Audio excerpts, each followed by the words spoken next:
Chapter 2. "What?" Brunetti cried before he could stop himself. He could hear the outrage in his voice, but made no attempt to modify it. "What do you mean it doesn't exist?" Rossi leaned back in his chair as if to remove himself from the immediate orbit of Brunetti's anger. He looked as if he found it puzzling to have someone react strongly to his having called into question the very existence of a perceived reality. When he saw that Brunetti had no violent intention, he relaxed minimally, adjusted the papers on his lap, and said, "I mean that it doesn't exist for us, Signor Brunetti." "And what does that mean, not for you?" Brunetti asked. "It means there are no records of it in our office, no requests for building permit, no plans, no final approval of the work that was done. In short, there exists no documentary evidence that this apartment was ever built."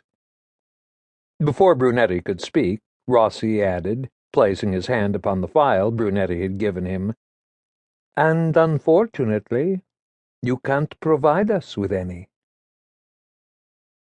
Brunetti recalled a story Paula had once told about an English writer who, confronted with a philosopher who maintained that reality did not exist, had kicked a rock and told the philosopher to take that. He turned his mind to more immediate matters. His knowledge of the workings of other city offices was vague, but it was not his understanding that this sort of information would be kept at the Ufficio Catasto, where, as far as he knew, only documents regarding ownership were kept. "Is it normal for your office to interest itself in this?"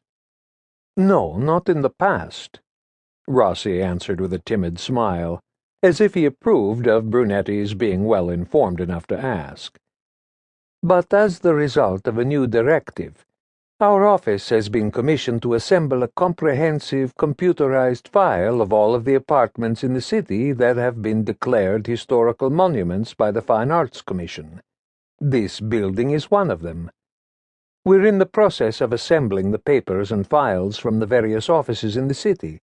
This way, one central office, ours, will have copies of the complete documentation regarding every apartment on the list.